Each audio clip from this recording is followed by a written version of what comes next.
Hey everyone, it's Sean from Guaranteed Rate. Just want to give you a quick mid 2022 halftime, if you will, market update. So here we are in late June, getting ready for July 4th weekend. I'm wishing you and your families an amazing July 4th. Hopefully you get to rest, relax, enjoy, get some downtime, and get excited for the second half of the year. What an exciting first half of the year it was, obviously with its fair share of challenges in housing and mortgage. I'd say if you look at mortgage industry-wise, we saw the year start off with the lowest rates of all time, right? Still rates in the threes, and then finish the half of the year, with rates in early June up to 6%. So we saw the biggest increase in my career, or the fastest increase in my career in mortgage rates. We saw, in housing, at the beginning of the year, multiple offer situations, no inventory, right? Waived everything, waived home inspections, waived contingencies, lots of risks that buyers had to take on. And then we saw home price appreciation 20%. Here we are in June 2022, and now there's much more inventory, in a lot of cases, 2 to 3 times as much inventory. Definitely less multiple offer situations. Clients are able to get more protection, buyers especially, from being able to get, home inspections are back, mortgage contingencies are back. So definitely a lot of changes in the first 6 months of the year. So more to come on what I expect in the second half of 22. But let me give you the data on what we're seeing right now. So some important data here.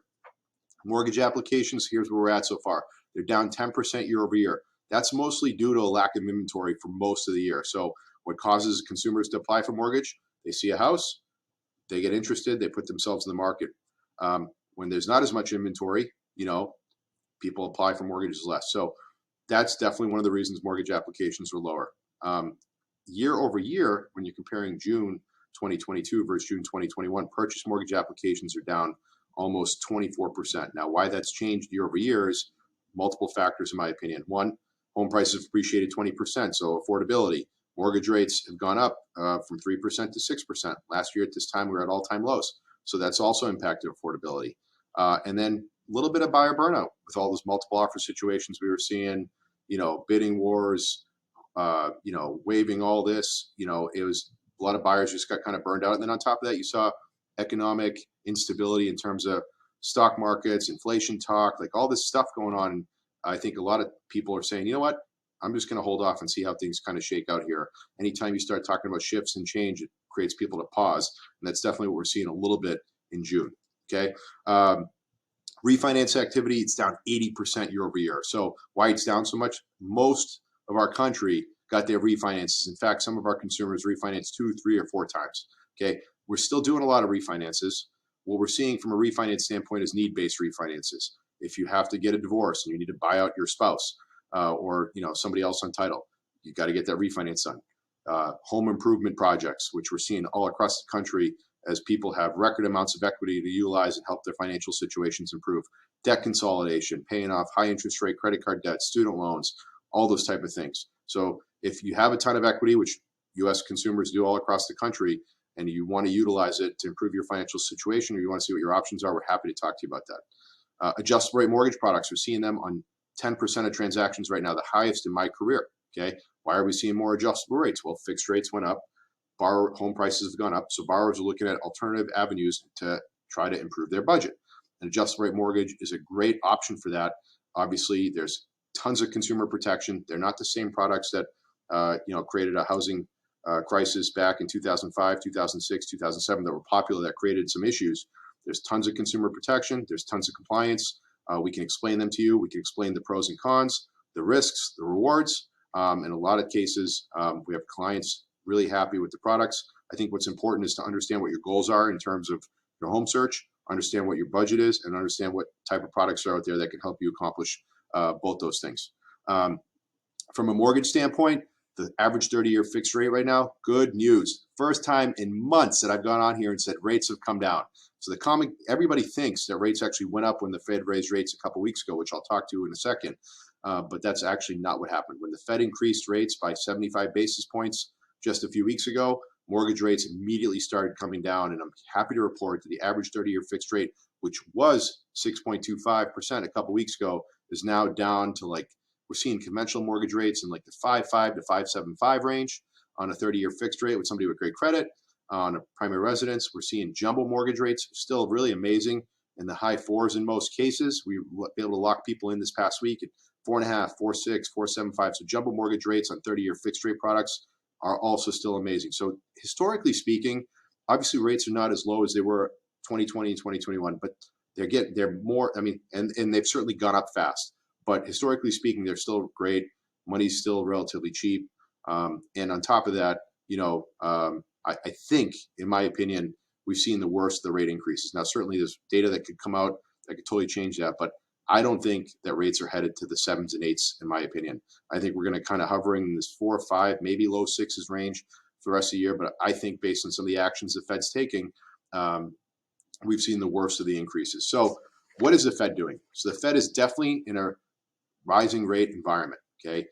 What they did a couple weeks ago is they stepped up and they finally showed to the entire markets, the mortgage market, the treasury market, the stock market, that they are finally taking inflation seriously, and they had it wrong for all of last year when they said it was transitory.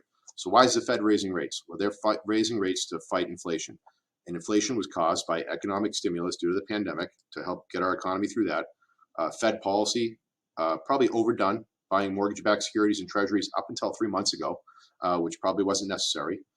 Flooding the markets with cash, supply chain issues, right? And this terrible situation in Ukraine where Russia's invaded. And that's created massive supply chain issues, driven up the cost of everything, food, energy, goods and services, cars, you can go on and on and on. Everything's more expensive than it was before, which has put a strain on U.S. consumers and consumers, frankly, all over the world. Every country is dealing with inflation right now. So the Fed is going to slow things down. How they're going to do that is make the cost of borrowing more expensive. So they're raising the Fed funds rates. They're raising it more aggressively than they initially had said they were going to. And the markets actually interpret it as that's good news. That will likely work in terms of fixing inflation. Okay, so they're going to raise rates. They raised them 75 basis points in June. They're going to raise them, signaling 75 basis points in July, likely again in August, and maybe even in September. So you're going to hear about this a lot, and it's something that's why I'm bringing it up. However, that doesn't necessarily impact mortgage rates. It does impact the cost of borrowing. Most of the spending done in our country is done on debt, student loans, car payments, commercial loans, mortgages, credit cards, everything. 80-something% of our country spends their money using debt. Okay, and when you make that debt more expensive, it impacts the budget, makes people think twice, and it reduces spending, and it definitely will. And I'm going to give you some more information how that's already making an impact. So, mortgage rates tend to, follow inflation. That's why they've gone up.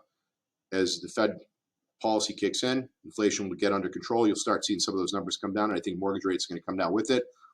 Just like the Fed's raising rates to fight inflation, they're going to lower rates when we enter a recession, which, in my opinion, we're pretty close to being in one already. So we just got the GDP numbers, gross domestic product for quarter one, officially was negative growth, minus 1.6%. A recession is defined by 2 quarters of negative growth.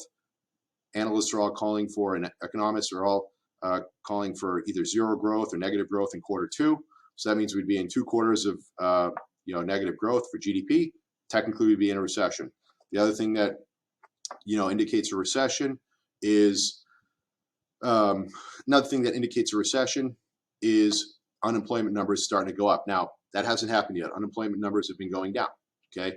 But we're almost at the lowest unemployment numbers of all time. There's really only one way they can go, and they're eventually going to start going up as companies start to spend less, consumers spend less, and they stop hiring. So that's a great way to kind of balance things out. So watch the unemployment numbers. If they start going up, then you're going to start talking. We're going to start talking about recession even more. If you got unemployment going up, you've got GDP numbers going down. You've got obviously some people would say we're in a bear market with certain stocks. I think S&P 500 is down 20%, which usually indicates a bear market. Obviously, NASDAQ's even worse than that. So that's something we're going to watch. Now, recession does not equal housing crisis. In fact, housing's only had one time where numbers have gone down during a recession, and that was the recession caused by housing, the subprime mortgage meltdown of 2007, 2008. Okay, so housing typically does amazing. When I say amazing, it's relative, right? Usually following a recession, house prices increase. In most cases during a recession, house prices actually stay flat or appreciate. So no, I don't want you getting off this or watching this and being concerned. All right, let's talk home sales. So home sales numbers, surprisingly, okay, in the month of May increased 14% from the previous month. Okay, so new home sales went up. And what was even more surprising was signed contracts pending home sales also increased from April to May.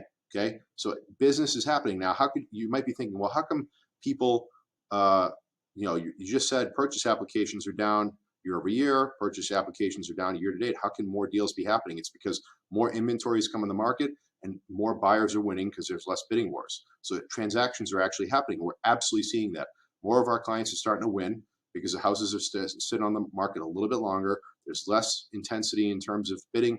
Clients are being considered with lower down payments, with contingencies, and so on and so forth. So more transactions are definitely happening. In fact, June 2022 is officially the biggest month of the year we've had from a purchase market, and July is going to be just as big. So, and we're a pretty good barometer because we have a very wide net that we cast. We're licensed in all 50 states, and we do every single type of loan product out there, from conventional loans to jumbo to FHA to VA to state housing products. Okay, so we're seeing it all, and I can tell you that the market is absolutely super active.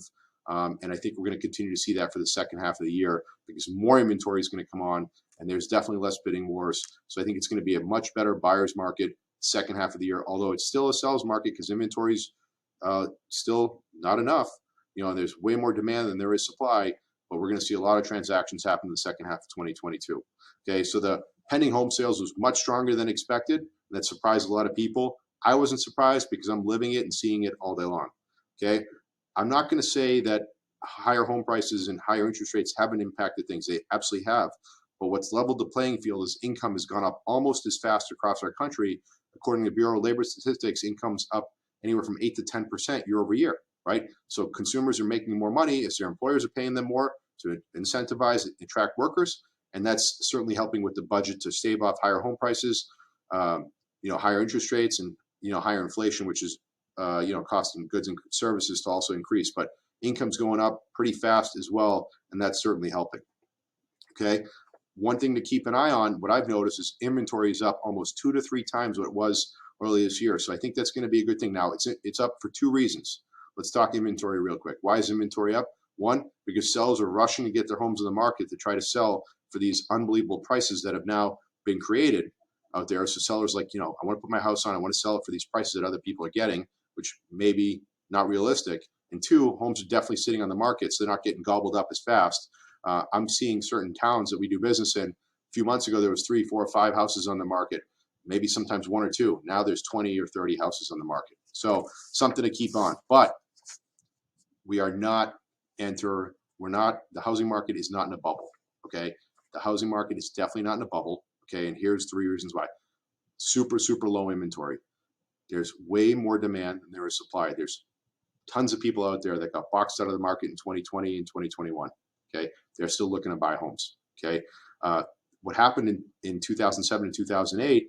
There was too many houses on the market. All those short sales and foreclosures, came on the market. There was way more homes to buy than there was people to buy them. This is the opposite. Okay, there's still more demand. Demographics. That millennial group of first-time home buyers, the most powerful group of first-time home buyers we've ever had. They've got more savings and they're making more money than ever. Okay, and they're definitely looking to buy. 2, the quality of the mortgages better than ever. To qualify for a mortgage today, you have to have really great credit. You have to have verifiable income. We're going to verify your down payment. We're going to verify your reserves. There's none of those no income, no asset, no nothing programs that happened back then. Okay, and then lastly, home equity levels. They're massive.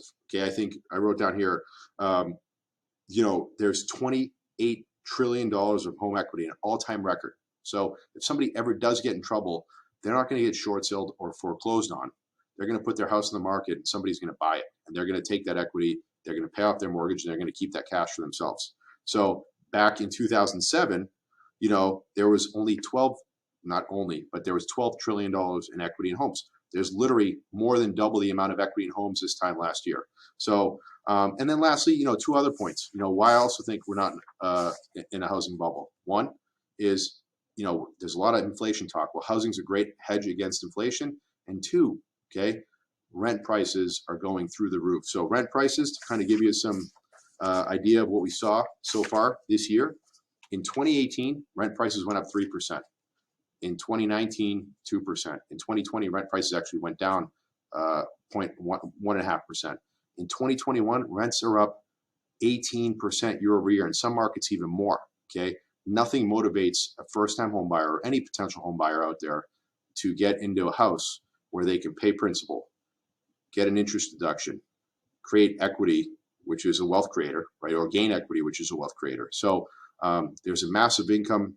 There's a massive rental shortage out there, and there's massive demand for rentals for many reasons, and that is getting people motivated to keep buying homes, and not just start buying homes, keep buying homes, and get the benefits that I talked about in terms of forced savings, interest, and equity creation. So a lot of good stuff going on. I'm excited about the second half of 2022. Please don't listen to the noise. There's a lot of misleading headlines out there in terms of a lot of clickbait stuff in the media. Housing market in our country is as strong as ever, and I think we're going to have an amazing second half of the year. I think it's definitely shifted and it's changed, but we're not in a bubble. There's no crash coming. It's still an amazing time to get into the housing market. I'd love to talk to you more. So hopefully this is of value to you, and I'll talk to everybody soon.